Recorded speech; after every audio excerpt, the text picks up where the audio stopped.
का किया पंचामृत अभिषेक, सीएम ने भोलेनाथ से की प्रदेश की कामना। रायपुर में ईडी दफ्तर के बाहर कांग्रेस का प्रदर्शन, पूर्व मंत्री बृजमोहन अग्रवाल ने साधा निशाना, कहा कांग्रेस ने हमेशा किया जनता को लूटने का काम। रायपुर में कांग्रेस प्रदेश अध्यक्ष दीपक बैज ने की प्रेस कॉन्फ्रेंस, ईडी को लेकर बीजेपी पर साधा निशाना, कहा बीजेपी ईडी के सहारे जीतना चाहती है चुनाव। बेमेतरा में 12,000 महिलाओं ने बांधी किसान नेता को राखी, बदले गए भाई योगेश ने दिए बहनों को तोहफा, निःशुल्क स्वास्थ्य शिविर का किया गया आयोजन। और अमनावर में पटवारी संघ ने मांगों को लेकर किया हड़ताल का ऐलान, हड़ताल के संबंध में सौंपा तहसीलदार को ज्ञापन, का जब तक मांगे नहीं होती पूरी तब तक जारी रहेगी हड़ताल। चलिए शुरुआत करते हैं खबरों की। रायपुर में महादेव सट्टा ऐप को लेकर मुख्यमंत्री भूपेश बघेल का बड़ा बयान सामने आया है। सीएम भूपेश बघेल ने इस दौरान ईडी और बीजेपी पर जमकर निशाना साधा है। सीएम ने कहा कि छत्तीसगढ़ में ऑनलाइन सट्टा ऐप का कोई ऑफिस नहीं है। इस मामले में लगातार कार्रवाई जारी है। 72 मामले अब तक दर्ज किए जा चुके हैं राज्य सरकार की ओर से। इस पूरे मामले में भरपूर कार्रवाई भी हुई है। छत्तीसगढ़ में जितनी कार्रवाई हुई देश में कहीं और नहीं हुई है। मुख्यमंत्री ने आगे कहा कि ये षड्यंत्र दिल्ली से चल रहा है और यहां के खदानों पर सबकी निगाह है, लेकिन प्रदेश की जनता किसी की बातों में आने वाली नहीं है।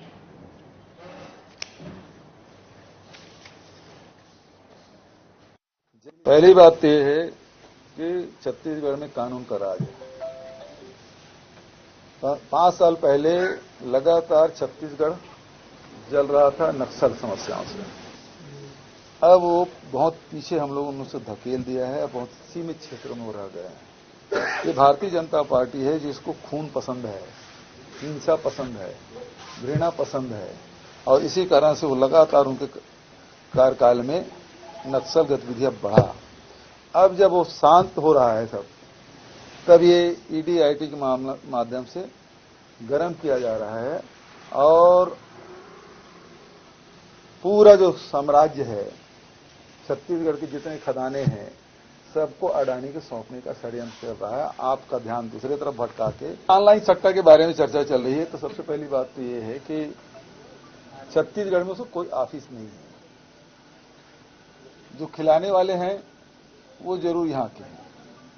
और 30 मार्च 2022 को पहला एफआईआर दुर्ग में किया गया, फिर रायपुर, बिलासपुर, सभी जगह, और करीब 72 प्रकरण दर्ज किए छत्तीसगढ़ की पुलिस के द्वारा।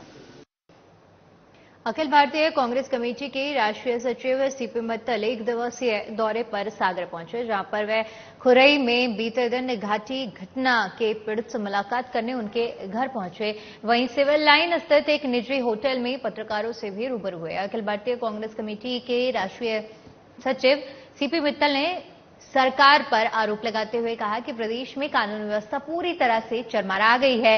हर रोज दलितों पर अत्याचार हो रहा है। खुरई में बीजेपी के कार्यकाल में एक महिला को निर्वस्त्र कर दिया गया है और उनके बेटे की निर्मम हत्या कर दी गई है।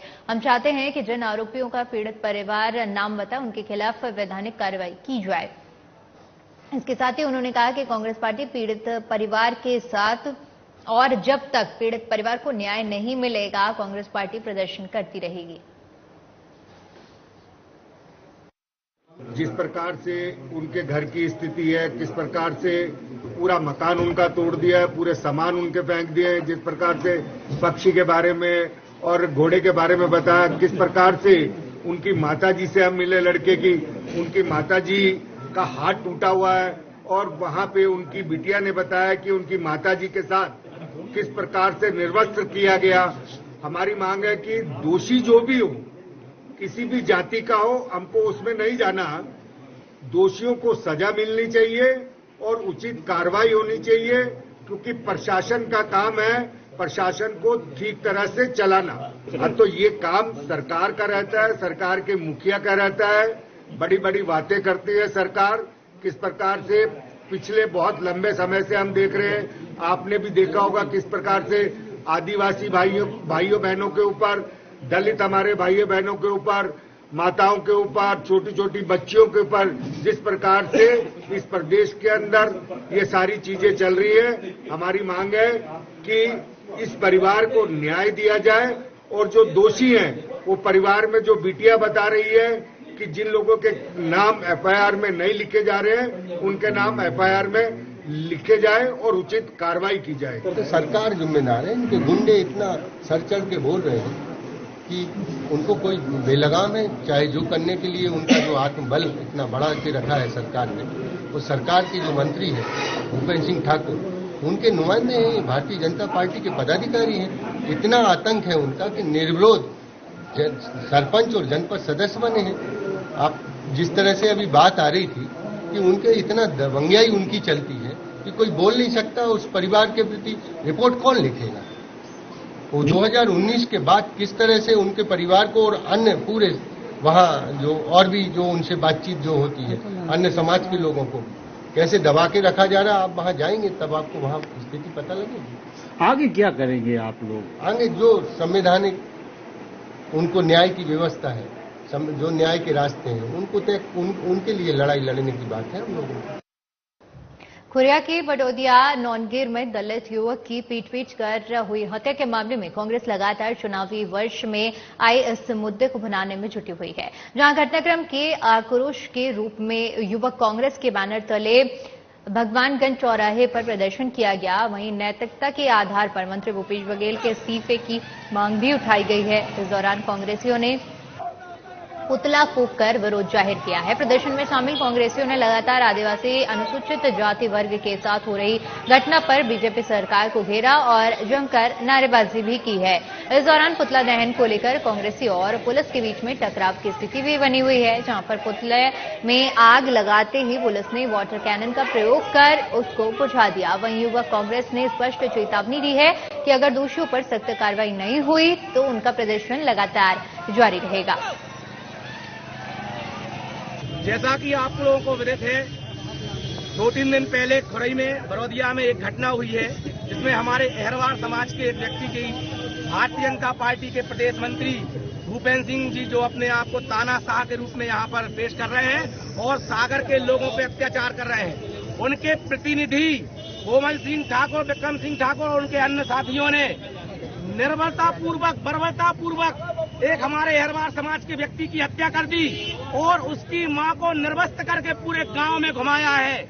आज भारतीय जनता पार्टी जहां शुचिता की बात करती है, वहीं दूसरी तरफ इन मंत्रियों के प्रतिनिधि एक तरफ भोपाल में आपने देखा होगा कि आदिवासियों के ऊपर पेशाब कर रहे हैं।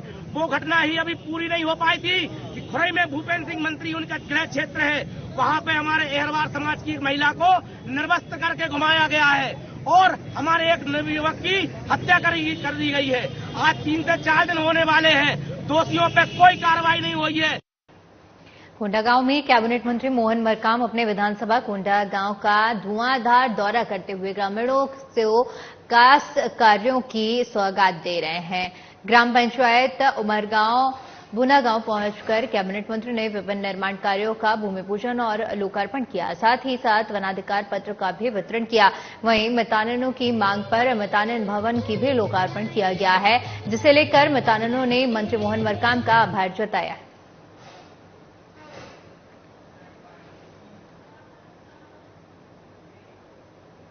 मलाईगढ़ विधानसभा क्षेत्र ग्राम गाताजी में बीते दिनों हुए विवाद रुकने का नाम नहीं ले रहा है।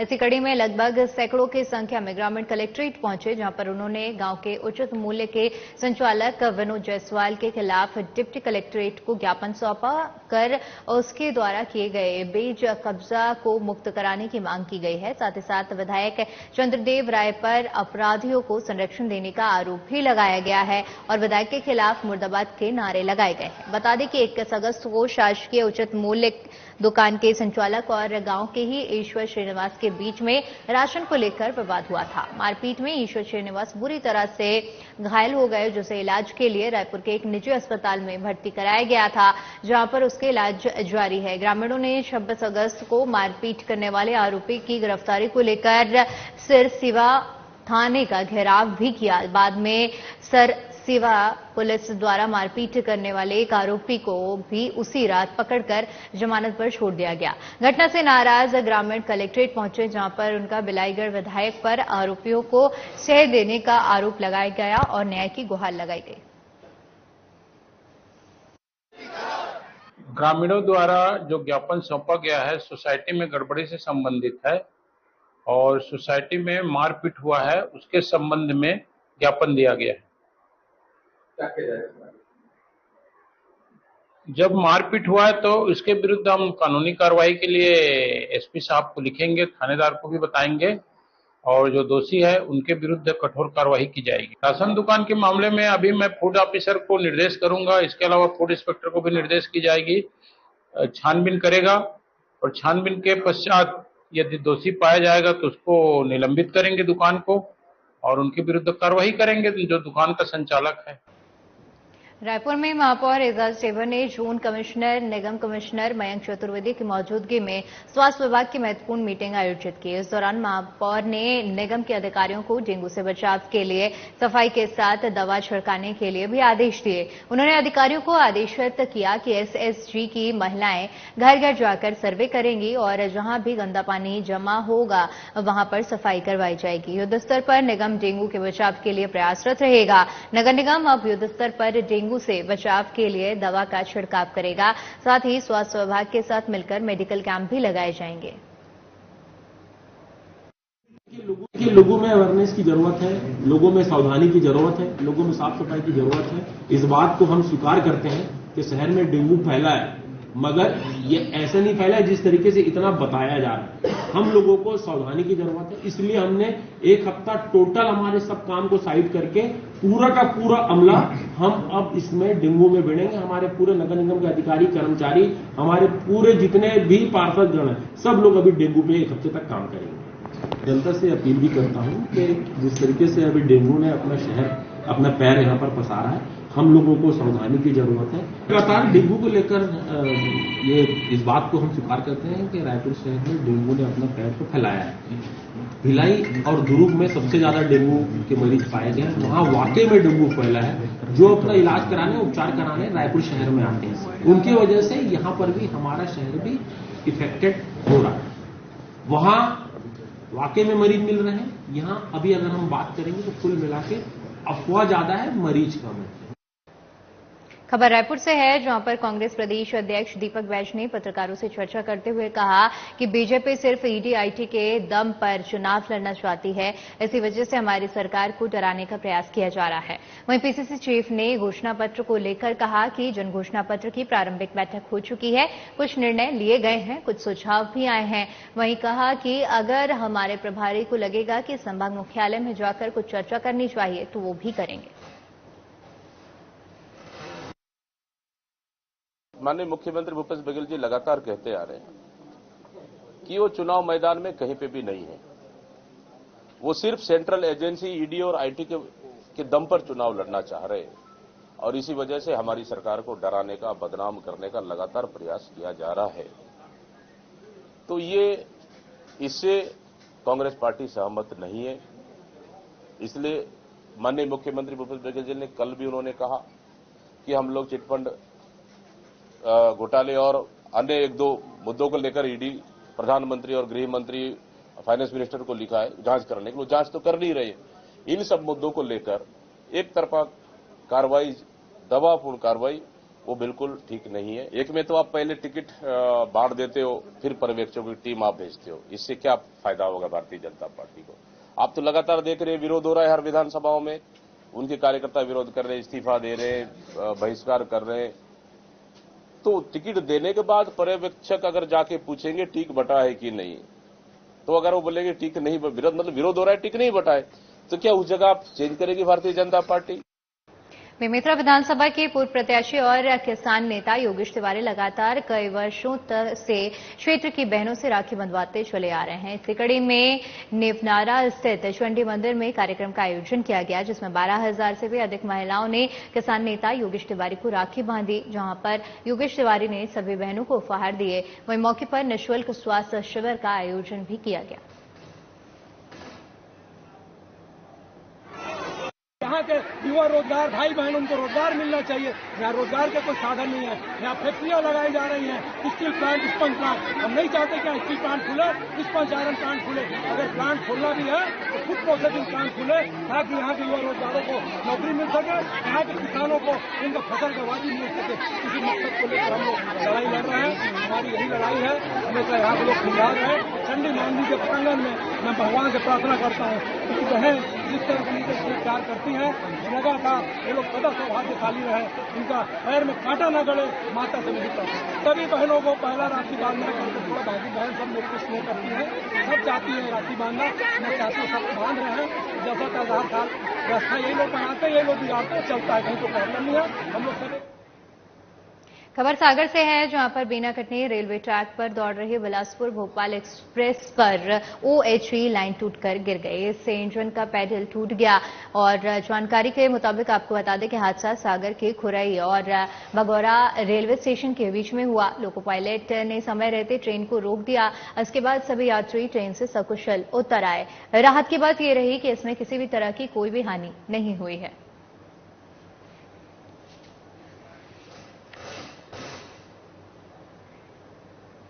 खबर गुना से है, जहां पर सांसद KP यादव ने गुना स्टेशन पहुंचकर गुना बीना ट्रेन को हरी झंडी दिखाकर रवाना किया है। इस अवसर पर हनुमान चौराहे पर सांसद प्रतिनिधि सचिन शर्मा ने समर्थकों का जोरदार स्वागत किया और बमोरी से टिकट की मांग भी रखी है। इस मौके पर सांसद KP यादव ने कहा कि बीजेपी पिछली की पंक्ति वाले कार्यकर्ता को भी टिकट देती है, वहीं मौके पर तमाम कार्यकर्ता भी मौजूद रहे। भारतीय जनता पार्टी का छोटा सा कार्यकर्ता हूं।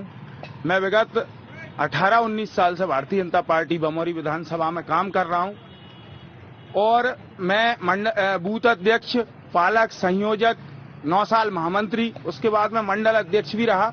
अब माननीय के सांसद जी का प्रतिनिधि हूं बमोरी से। और यदि भारतीय जनता पार्टी संगठन, माननीय सांसद महोदय, हमारा वरिष्ठ नेतृत्व यदि ऐसा अवसर देता है तो हम मिलकर विकास करेंगे। बिल्कुल हर कार्यकर्ता की इच्छा होती है कि यदि पार्टी अपना आशीर्वाद प्रदान करेगी कि हमारी पार्टी में संगठन ही सर्वोपरि होता है। भारतीय जनता पार्टी यदि मुझे अपना आशीर्वाद प्रदान करेगी तो हम जरूर काम करेंगे। आपने देखा होगा भारतीय जनता पार्टी एक ऐसी पार्टी है जो युवाओं को बहुत मौका देती है। आज भी हमारा जो शीर्ष नेतृत्व है, चाहे हम माननीय शिवराज सिंह जी की बात करें या अन्य कई नेताओं की बात करें, तो उन्होंने बड़ी कम उम्र में जो पार्टी ने उन्हें दायित्व दिया था उस दायित्व को निभाया और आज वो इस जगह पहुंचे हैं कि प्रदेश की सेवा में, देश की सेवा में कहीं कोई कमी नहीं है। भारतीय जनता पार्टी हमेशा युवाओं को प्रोत्साहित करती है कि वो देश सेवा में, राष्ट्र सेवा में बढ़ चढ़कर हिस्सा लें। और सचिन एक युवा हैं, अगर वो मांग रखते हैं तो बहुत अच्छी बात है। हम तो युवाओं को मौका देते ही हैं। युवा आगे आएंगे तो कल ही ये देश के भविष्य हैं, तो निश्चित ही मैं आगे भी बात बढ़ाऊंगा। अगर उनको टिकट मिलता है, एक युवा को अगर मौका मिलता है तो बहुत अच्छी बात है। वो पार्टी में 15-20 साल से काम कर रहे हैं, मंडल अध्यक्ष रहे, संगठन में भी काम किया है, तो अच्छे ऐसे कई और युवा नेता आएंगे, बिल्कुल आना चाहिए, उसमें क्या है। बाबूजी को ही देख लो, 6-7 बार से विधायक बन रहे हैं। किस उम्र में इन्होंने चालू किया होगा अपना राजनीतिक सफर। तो हमेशा हम तो जो काम करना चाहता है, जिसमें काबिलियत है काम करने की, राष्ट्र सेवा की, लोगों की सेवा की, हमेशा उसको मौका मिलता है। और लोग इसीलिए ये पार्टी आज न सिर्फ देश की बल्कि विश्व की सबसे बड़ी पार्टी बन गई। मध्य प्रदेश पटवारी संघ के आह्वान पर तहसील मनावर के पटवारी द्वारा भी हड़ताल के संबंध में तहसीलदार को ज्ञापन दिया गया, जहां पटवारी की मांगों को 2800 ग्रेड पे है। वहीं पर पटवारियों ने कहा कि जब तक पटवारी की मांगें पूरी नहीं हो जाती हैं तब तक हम हड़ताल पर डटे रहेंगे। वहीं इस मौके पर तमाम पटवारी संघ के लोग भी मौजूद रहे।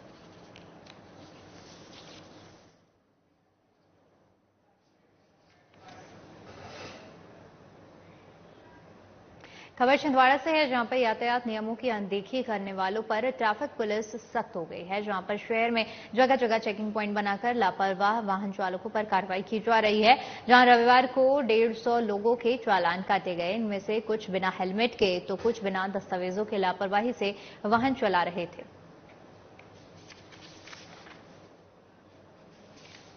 आज प्रातः 10 बजे से यातायात चौक के सामने ही हेलमेट मोटरसाइकिल चलाने वालों को कार्रवाई कर रहे हैं। तो हाईकोर्ट के निर्देश हैं कि बिना हेलमेट के भी मोटरसाइकिल की कार्रवाई करें और हेलमेट लगाएं। इस पर लोगों ने काफी निपार है, साथ माजा कर रहे हैं। आज बिना हेलमेट वालों मोटरसाइकिल चालकों पर कार्रवाई की जाएगी। लगभग आज हमने सुबह से 10 बजे चालू किया, अभी तक हम लोग लगभग थाना यातायात में ही अकेले हम लोग 100 चालान कर लिए हैं और हम शाम तक और बढ़ाने की कोशिश करेंगे। सावन के आखिरी सोमवार को बाबा महाकाल की 8वीं सवारी बड़े ही धूमधाम के साथ निकाली गई, जहां बाबा महाकाल चांदी की पालकी में चंद्रमौलेश्वर स्वरूप में विराजित होकर प्रजा का हाल जानने के लिए नगर भ्रमण पर निकले। वहीं इस दौरान सभी भक्तों ने बाबा महाकाल के दर्शन भी किए। जानकारी के मुताबिक पुलिस प्रशासन ने अपनी तरफ से सुरक्षा के पुख्ता इंतजाम किए थे, जिससे कोई भी अप्रिय घटना न घटे। बाबा महाकाल की आज आखिरी सवारी है श्रावण मास की। बाबा महाकाल ने पालकी में विराजमान होकर दर्शन लाभ प्राप्त करा है और साथ ही साथ में हाथी के ऊपर विराजमान होकर और बग्घियों पर विराजमान होकर भगवान महाकाल के मुखौटे निकले हैं, जिसके दर्शन लाभ प्राप्त करके सारे भक्तगण आनंदित महसूस कर रहे हैं। आज किस स्वरूप में दर्शन? जी, आज जैसे कि पालकी के अंदर हो गए चंद्रमौलेश्वर, हाथी के ऊपर वन महेश और इसी तरीके से घटा टॉप, शिव तांडव, गरुड़ और अपने नंदी जी महाराज के ऊपर विराजमान होकर भगवान महाकाल दर्शन लाभ प्राप्त कराएंगे सारे भक्त। मुख्यमंत्री शिवराज सिंह चौहान भी आए थे, किस प्रकार से पूजा? जी, उन्होंने षोडशोपचार पूजा करी है भगवान महाकाल की और साथ ही साथ में जो उनकी वाइफ है श्रीमती साधना सिंह जी, उन्होंने भी श्रावण मास में हर सोमवार नियमित रूप से भगवान के दर्शन करे हैं। साथ ही साथ में अधिक मास होने के कारण 84 महादेव के भी दर्शन लाभ प्राप्त कर रहे हैं। उज्जैन जिले में आज सावन का आखिरी सोमवार है, जिसकी जो सवारी है बहुत ही हर्षोल्लास से निकाली जा रही है। हमारी जो व्यवस्थाएं हैं, चाहे वो आंतरिक हो बाहरी हो, पार्किंग डाइवर्जन सभी लगी हुई हैं। लगातार सभी जो लोग हैं उन पे निगरानी हमारी है। बहुत ही हर्षोल्लास के साथ उत्साहपूर्वक इस सवारी को निकाला जाएगा। झाबुआ में रविवार को विधायक कार्यालय में आयोजित पत्रकार वार्ता को संबोधित करते हुए मध्य प्रदेश चुनाव प्रचार समिति अध्यक्ष विधायक कांतिलाल भूरिया ने मुख्यमंत्री के झाबुआ चुनावी दौरे को लेकर बड़ा बयान दिया है। उन्होंने कहा कि मध्य प्रदेश की जनता शिवराज सिंह चौहान की झूठी घोषणाओं और वादों को पिछले 18 सालों से सुन रही है। मुख्यमंत्री ने 18 साल में हजारों झूठी घोषणाएं की हैं।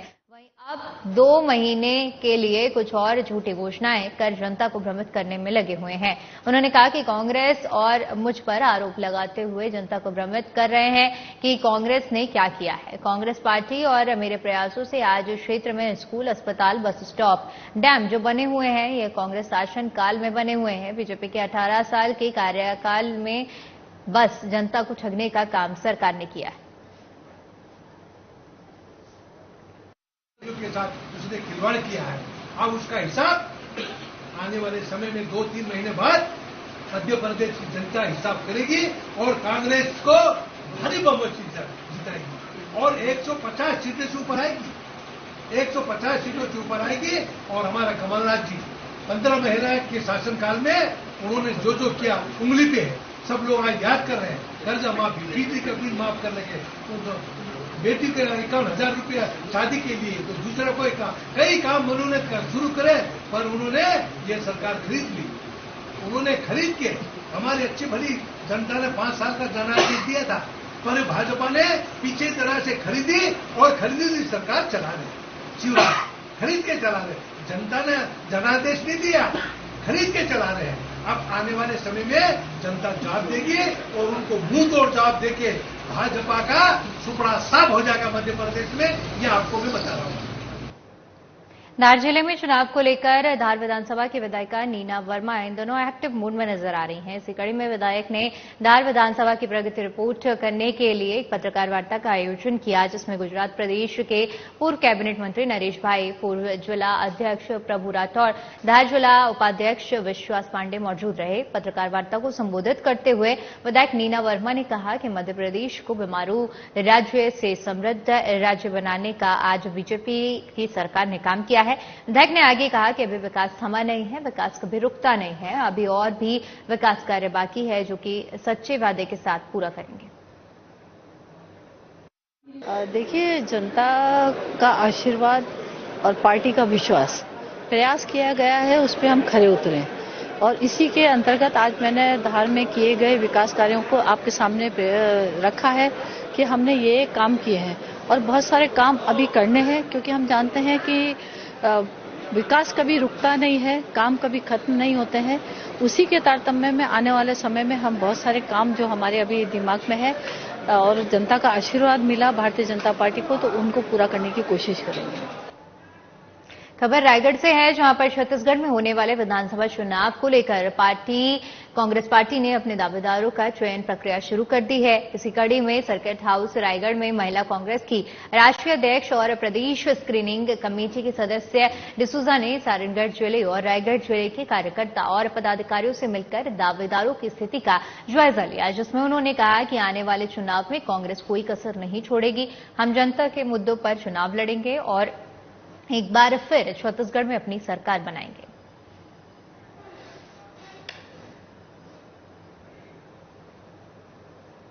चलिए फिलहाल के लिए इस बुलेटिन में इतना ही। बाकी तमाम बड़ी खबरों के लिए बने रहे हमारे साथ। नमस्कार।